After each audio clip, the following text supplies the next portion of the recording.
అవును.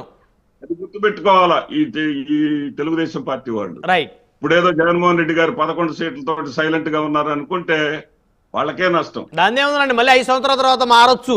దాన్ని ఎవరు చెప్పలేని పరిస్థితి. ప్రజల అభిప్రాయం, ఆలోచనలు, ప్రభుత్వ పనితీరుని బట్టి ప్రతి 5 సంవత్సరాలకు ఒకసారి వారి తీర్పు అనేది మారుతూ ఉంటుంది. మనతోటి బత్తుల రాము గారు ఉన్నారు.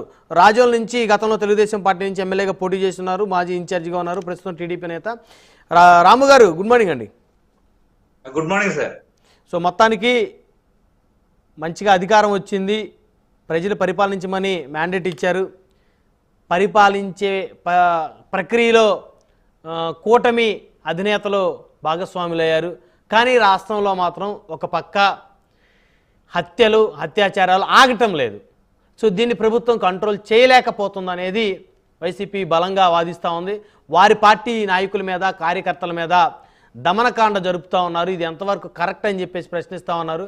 సో మీకు మినిమం 6 నెలల పీరియడ్, జగన్మోహన్ రెడ్డి గారు హనీమూన్ పీరియడ్ ఇద్దాం, తర్వాత ఈ ప్రభుత్వం యొక్క లోపాలను తర్వాత ప్రశ్నిద్దాం, వారికి కొంత సమయం ఇద్దాం అనుకున్నప్పటికీ కూడా ఇప్పుడు జరుగుతున్నటువంటి పరిస్థితుల దృష్ట్యా ఆయన బెంగళూరు నుంచి నిన్న తాడేపల్లి వచ్చారు. ఈరోజు వినుకొండ లో జరిగినటువంటి 2 రోజుల క్రితం జరిగినటువంటి వైకాపా మద్దతుదారుడిగా ముద్రపడినటువంటి రషీద్ కుటుంబాన్ని పరామర్శించడం కోసం మాజీ ముఖ్యమంత్రి వెనుకొండ చేరుకుంటా ఉన్నారు. సో ఈ అంశాలకు సంబంధించి ఎలా చూడాలి రాము గారు? ఇంతవరకు మంత్రులు హోంమంత్రి గారు అయితే ఈ అంశం మీద స్పందించలేదు. మరి సబ్జెక్టు కరెక్షన్ ఒకవేళ స్పందించారేమో, నేనైతే చూడలేదు, నేను అబ్జర్వ్ చేసిన వరకు స్పందించలేదు. అంటే ఇవి ఎట్లా చూడాలంటే బ్రహ్మనాయుడు గారు, మనం ఏదైనా సరే ఒక నేరం జరిగినప్పుడు ఆ నేరానికి ముందు వెనక ఉంటాయి సార్. ఇప్పుడు మనం వెనక గురించి మీరు ఆవిడ స్పందించారా లేదా, హోమ్ మినిస్టర్ అనేది మాట్లాడారు, ముందేం జరిగింది అనేది మనకు తెలియదు. ఇది పూర్తిగా వ్యక్తిగతమైనటువంటి కక్షలతో జరిగినటువంటి వ్యవహారం. పైగా మాకు ఉన్న అవగాహన మేరకు ఏంటంటే, తెలుగుదేశం పార్టీ మొట్టమొదటి నుంచి కూడా, ఆ పార్టీ పుట్టుక నుంచి కూడా ఎప్పుడూ కూడా క్రైమ్ అనేది సపోర్ట్ కాదు. తెలుగుదేశం పార్టీ క్రిమినల్స్ ని ఏరివేయడంలో, అలాగే శాంతి భద్రతలను కాపాడటంలో తెలుగుదేశం పార్టీకి ఉన్నటువంటి గౌరవ మర్యాదలు, ప్రజల్లో ఉన్నటువంటి విశ్వాసం అది మామూలుది కాదు. మీకు ఒక మాట ఏంటంటే, హైదరాబాద్ అంటే పాత బస్తీలో అల్లర్లు గుర్తొచ్చాయి. ఎన్టీ రామారావు గారు చీఫ్ మినిస్టర్ అయిన తర్వాత వాటినన్నిటినీ కూడా మొత్తం తీసేసి శాంతి భద్రతలకి హైదరాబాద్ ప్రశాంతంగా ఉండేటటువంటి పరిస్థితి తీసుకొచ్చారు. అలాగే తెలుగుదేశం పార్టీ ఇక్కడ అధికారంలోకి వచ్చిన తర్వాత Chandrababu Naidu garu law and order అద్భుతంగా మెయింటైన్ చేశారు. ఇందాక శ్రీనివాసరెడ్డి గారు చెప్పారు మంచి అడ్మినిస్ట్రేటర్ అని. Yes, is very good administrator. At the same time Chandrababu Naidu garu ఎప్పుడు కూడా క్రైమ్ ను ప్రోత్సహించలేదు, క్రిమినల్ ప్రోత్సహించలేదు, దందాలని, గోండాగిరిని, రౌడీజాన్ని అసలు ఎప్పుడు కూడా ప్రోత్సహించిన పరిస్థితి లేదు. అందుకే చంద్రబాబు నాయుడు గారు అంటే ఒకలాంటి భయం. ఈ నాయకుడికి భయపడినటువంటి ఈ చెంచాలందరూ కూడా ఎక్కడ చేరాలో అక్కడ చేరారు. 2014 తర్వాత ఏమైందంటే వీళ్ళందరూ కొమ్ములు వచ్చి ఇష్టారాజ్యంగా వ్యవహరించారు. ఇందాక మిత్రులు శ్రీనివాసరెడ్డి గారు చెప్పారు, ఈ పబ్బల సంస్కృతి, పబ్బల కల్చర్ ఎక్కడ వచ్చిందంటే ఇప్పుడే కొత్తగా వచ్చింది అన్నట్టు మాట్లాడుతున్నారు. పబ్బల సంస్కృతి తెలుగుదేశం పార్టీ సంస్కృతి కాదు.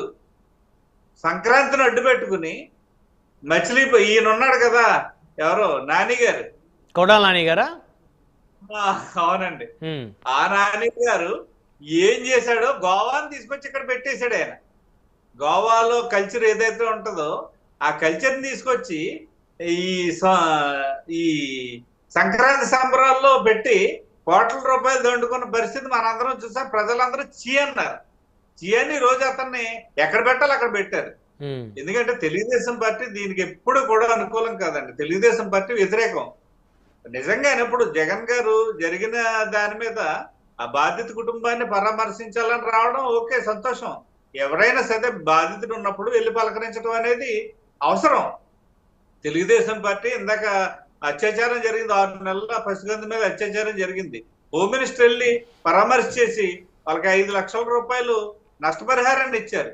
అలాగే ఇంకొక అమ్మాయి 14 ఏళ్ల అమ్మాయి రేప్ జరిగినప్పుడు, అత్యాచారం జరిగి మర్డర్ జరిగిన కుటుంబానికి 10 లక్షల రూపాయలు పరిహారం ఇచ్చి వాళ్ళని ఓదార్చి రావడం జరిగింది. ఇదంతా కూడా ఒక బాధ్యత, అధికారంలో ఉన్న పార్టీ బాధ్యత. అట్ ది సేమ్ టైం ఇప్పుడు జరుగుతున్నటువంటి హత్యలన్నింటినీ కూడా ఎలా చూడాలంటే, గతంలో 5 ఏళ్ల పాలనలో జరిగినటువంటి విధ్వంసం ఏదైతే ఉందో ఆ విధ్వంసానికి ఇవన్నీ కూడా యాక్షన్ ఫర్ రియాక్షన్ అన్నట్టు అప్పుడు ఎట్లా బిహేవ్ చేశారో దానికి ఒక రియాక్షన్ గానే మనం భావించాలి తప్ప, అలాగే దీన్ని మన తెలుగుదేశం పార్టీ ఎట్టి పరిస్థితుల్లోనూ, తెలుగుదేశం ప్రభుత్వం గానీ ఎట్టి పరిస్థితుల్లోనూ దీన్ని అంగీకరించదండి. అంగీకరించదు, ఎట్టి పరిస్థితుల్లో ప్రోత్సహించదు. ఖచ్చితంగా ఖండించి తీరుతాం. ఇది తెలుగుదేశం పార్టీ ఈ ప్రజాస్వామ్యానికి ఇదంతా కూడా చాలా గొడ్డలు పెట్టండి. దీన్ని ఎప్పుడు కూడా సహించాం.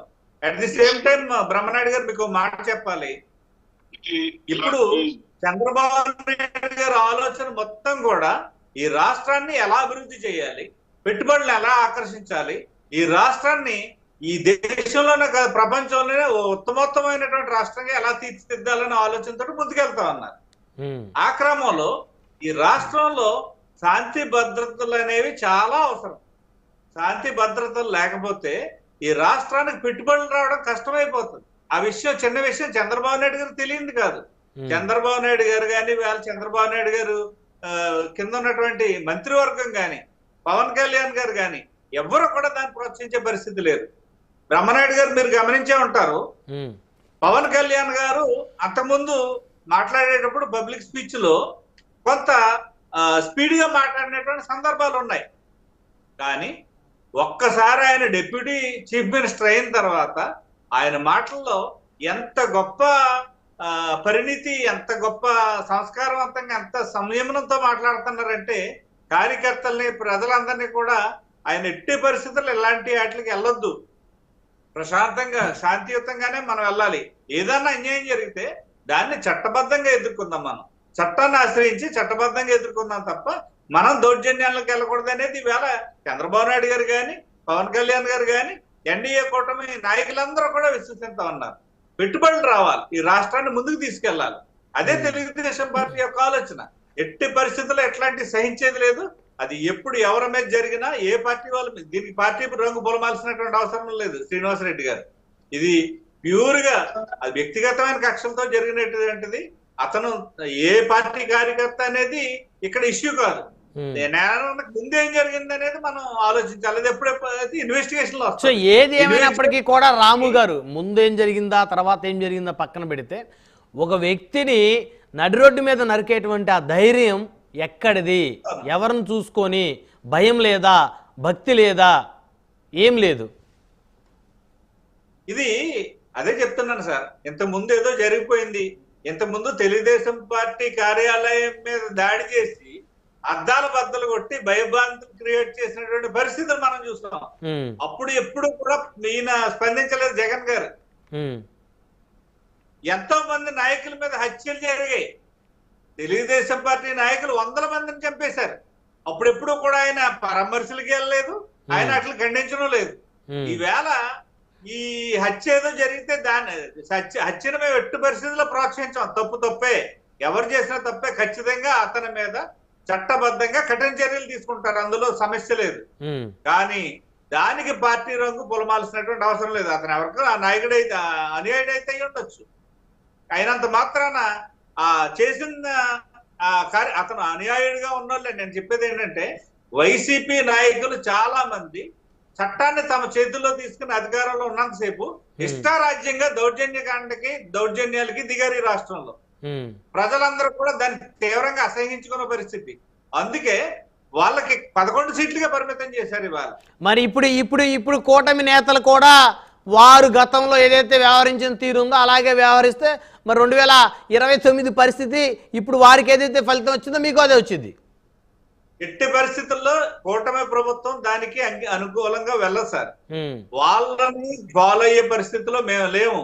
చంద్రబాబు నాయుడు గారు విజన్ 2020 అని అప్పుడు పెట్టారు. ఎందుకు పెట్టారంటే, సుదీర్ఘకాలం రాజకీయం చేయాలి, సుదీర్ఘకాలం ఈ రాష్ట్రాన్ని ముందుకు తీసుకెళ్లాలనే ఆలోచనతో ఉన్నటువంటి మనిషి. ఓ విజనరీ పరిపాలనలో ఉన్నప్పుడు అట్లాంటి వాటికి ఆస్కారమే లేదు. ఎట్టి పరిస్థితుల్లోనూ ఎవరైతే నేరం చేశారో వాళ్ళందరినీ కఠినంగా చర్యలు తీసుకోవడం